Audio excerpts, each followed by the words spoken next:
Hello friends, मैंने miss Sagar and you watching real zone. दोस्तों, जैसे कि आप जानते हैं एसएससी स्टेनोग्राफर 2022 का स्किल टेस्ट हुआ था 15 फेब को अभी। तो उसमें कई ऐसी मिस्टेक्स थी जो सेंटर्स द्वारा की गई थी। और वहां पर मैं बात करूं अगर फ्लक्चुएशन की स्पीड की, प्रोनाउंसिएशन की मिस्टेक्स की, या मैं बात करूं आपका मैटर जो भी आपका डिफिकल्ट मैटर था, वो चलो बात अलग होती है। लेकिन स्पीकर्स यूज जो किए गए थे, छोटे स्पीकर्स, इसकी वजह से आवाज आपको बिल्कुल भी क्लियर नहीं थी। और जितने भी स्टूडेंट्स थे उन्होंने आवाज उठाई थी इसके लिए। और ये सिर्फ एक सेंटर की बात नहीं थी, ये थी ऑल ओवर इंडिया की। ऑल ओवर इंडिया में जितने भी सेंटर्स थे, 15 फैब को जितने बच्चों का एग्जाम हुआ था, उन सभी की यहाँ पे first shift and second shift दोनों के लिए बात कर रहे हैं। यहाँ पे जितनी भी मिस्टेक्स हुई थी सेंटर्स की तरफ से, अब एसएससी को स्टूडेंट्स ने मिलकर इस चीज को बात को पहुंचाया कि यहाँ पर मिस्टेक्स हुई थी, हम उससे सेटिस्फाई नहीं है और स्टूडेंट्स के साथ में बहुत ही गलत बिहेव किया गया था। तो उसी के लिए यहाँ पे एसएससी ने इस चीज को रियलाइज करते हुए यहाँ पे इस चीज को अनाउंस कर दिया है कि 15 फैब को first shift and second shift के जितने भी स्टूडेंट्स थे, जिन्होंने एग्जाम दिया था, जो एग्जाम देने गए थे, उनका स्किल टेस्ट फिर से लिया जाएगा, जिसकी डेट एसएससी अनाउंस करेगा जल्द ही।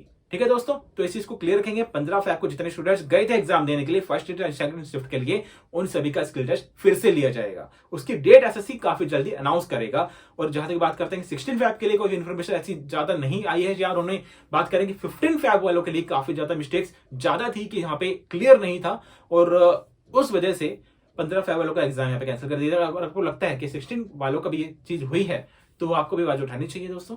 एंड हाँ, एसएससी के लिए मैं बात करना चाहूंगा कि एसएससी को बस थैंक्स बोलना चाहूंगा कि उन्होंने स्टूडेंट्स की इस बात को समझा, इस बात को समझा, रियलाइज किया कि स्टूडेंट्स कितना टाइम देते हैं और उनके 3 साल 4 साल 5 साल उनकी तैयारी का सिर्फ 10 मिनट के अंदर अंदर उनका काम खत्म हो जाता है। कि उनकी रिटेशन इतनी खराब दी जाती है सेंटर्स द्वारा, सेंटर की जरा सी मिस्टेक्स की वजह से उनका करियर खराब हो सकता था। लेकिन एसएससी ने इस बात को समझा एंड उसको समझते हुए एसएससी ने क्या किया है, यहाँ पे एग्जाम को कैंसिल कर दिया। दोबारा से न्यू एग्जाम की डेट आने वाली है, काफी जल्दी आएगी एंड उसके लिए आपको तैयारी कर लेनी है। स्टूडेंट्स एक चीज को समझेंगे कि जो भी आपका स्किल टेस्ट हुआ था, आप तैयारी करके जाते हैं कि पार्लियामेंट्री मैटर आएगा। ठीक है, कभी मत सोचो कि पार्लियामेंट्री आएगा। जब भी हम तैयारी करते हैं ना, एक अच्छे लेवल की करके जाओ, कुछ भी बोल दो, ठीक है हम लिख देंगे, बस ये सोच के जाओ। ये मत सोचो कि पार्लियामेंट्री आएगा, मिस्टर डेप्यूटी चेयरमैन, खत्म वो सिस्टम। एसएससी ने नोटिफिकेशन में मेंशन कर दिया कि केसेस से नहीं आएगा। ठीक है, कहीं से भी आ सकता है, एनसीईआरटी कहीं से भी आ सकता है। आप ऐसे ऐसे वर्ड्स, आपका ऐसे ऐसे डिक्टेशन लिखिए जो आपको लगता है कि आपके आउट ऑफ द बॉक्स है, उसको प्रैक्टिस कीजिए। डिफिकल्ट वर्ड्स को प्रैक्टिस कीजिए, कुछ भी वर्ड्स है उसको आप लिखिए, उसकी आपको प्रैक्टिस करनी है। आपको टाइम मिल चुका है। 16 फैब वाले जितने स्टूडेंट्स थे, आपको लगता है कि आपके इस सेंटर में दिक्कत थी, तो आप अपने लिए आवाज उठा सकते हैं एंड आपके सपोर्ट में मैं हूं। अगर आपको लगता है जनरली मिस्टेक हुई थी तो सेंटर्स की वजह से, ठीक है दोस्तों।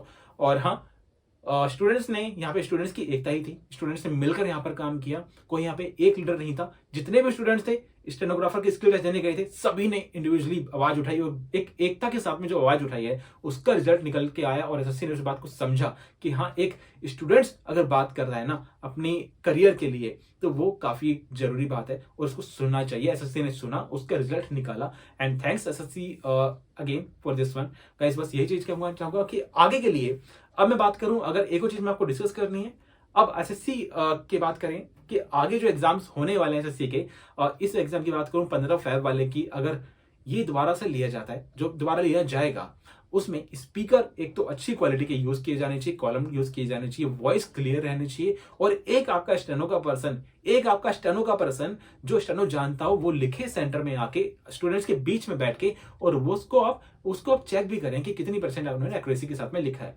तभी आपको पता लग सके एंड वो आपको इस चीज को इन्फॉर्मेशन भी दे कि कहां पे कौन सा वर्ड क्लियर नहीं था। उस वर्ड की मिस्टेक्स आप किसी भी स्टूडेंट की काउंट ना करें। जैसे कि होता है रिटन एग्जाम में, अगर कोई क्वेश्चन रॉन्ग हो जाता है तो उसकी मिस्टेक्स हम काउंट नहीं करते हैं, उसके नेगेटिव मार्किंग नहीं करते हैं। एसएससी इसमें होना चाहिए कि जब डिक्टेशन दी जा रही है कि आपकी तरफ से एक ऑफिसर होना चाहिए जो स्टेनो जानता है, वो उसको लिखे सेंटर में स्टूडेंट्स के बीच में बैठ के उसको चेक कीजिए और उसको सर्कल करे वो कि कहां पे किस वर्ड की प्रोनाउंसिएशन गलत थी या किसकी यहाँ पे क्लियर नहीं था, तो उसकी वर्ड की मिस्टेक किसी भी स्टूडेंट्स की काउंट नहीं होनी चाहिए, पहली चीज। दूसरी चीज यहाँ पे बात की जाती है, अच्छा स्पीकर यूज आपको करना चाहिए।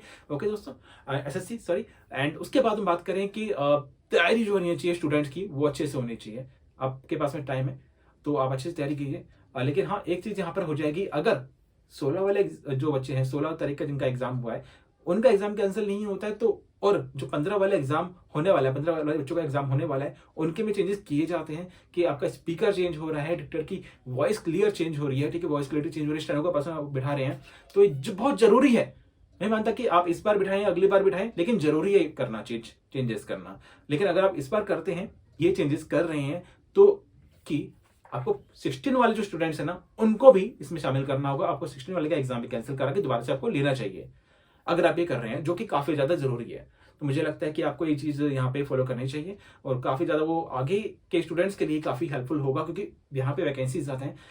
यहाँ पे गवर्नमेंट चाहती है एम्प्लॉयज जिनके लिए काम कर सके, एक डेडिकेटेड पर्सन जो डिजर्विंग हो, और वो डिजर्विंग स्टूडेंट जब तैयारी कर रहे हैं उनको अपना हक मिलना चाहिए। बस ये चाहता हूँ जितनी वैकेंसीज है सारी फुल हो, और जितने भी स्टूडेंट्स अच्छे से तैयारी करेंगे, और जो भी यहाँ पे सेंटर्स की तरफ से हो सकता है करेक्शन हो सकती है, एसएससी की तरफ से हो सकती है, उस चीज को यहाँ पे आगे रखेंगे, उसको चेंजेस करेंगे। आई होप से ये सारी चीजें चेंजेस होंगे। एंड हाँ, स्टूडेंट्स से भी ये मांग रहेगी कि जितने भी स्टूडेंट्स हैं उन्होंने आवाज उठाई थी, बस क्या बोलूं, आपने जो एकता दिखाई है वो कम नहीं है, और 2 दिन के अंदर आपने एसएससी तक अपनी आवाज पहुंचाई है, ये बहुत ही बड़ी बात है। Congratulations guys. अब बस यही बात है कि जितने भी एग्जाम्स हैं आपके, जिनके भी एग्जाम्स हैं, अच्छे से प्रैक्टिस कीजिए, बस एग्जाम दे के आइए, कुछ मत सोचिए, ठीक है। हाईएस्ट लेवल का जितना आप तैयारी कर सकते हैं करिए, ठीक है दोस्तों। 16 वाले जितने स्टूडेंट्स आपको लगता है आपके साथ में नाइंसाफी हुई है, आपके भी मिस्टेक्स हुई हैं, तो आप इसके लिए आवाज उठा सकते हैं। एंड अगर आपकी रियल में हुई है ये मिस्टेक्स, अगर सेंटर्स की तरफ से, मैं आपके साथ में हूँ। एंड बस यही चीज है जो मैं बताना चाहता हूँ, जो चेंजेस होने चाहिए, और स्टूडेंट्स आपको तैयारी करनी चाहिए इस लेवल की जो आपका स्किल टेस्ट होगा। और कब तक होगा ये मैं बात करूं तो आपका मैक्सिमम आपका एसएससी कितना टाइम लेगा वो हम नहीं कह सकते हैं, लेकिन 20-25 डेज के ऊपर आई डोंट थिंक सो कि वो लेने वाले हैं। 20-25 डेज के अंदर आपका स्किल टेस्ट होगा, तो आप उसके लिए अच्छे से तैयारी कर लीजिए। तो चलिए दोस्तों, मिलेंगे नई वीडियो में। एंड हाँ, कॉन्ग्रेचुलेशंस। बस प्रैक्टिस करते रहिए, जॉब के लिए आगे बढ़ते रहिए, थोड़ा सा टाइम और है, अच्छे से तैयारी कीजिए, एंड ऑल द बेस्ट।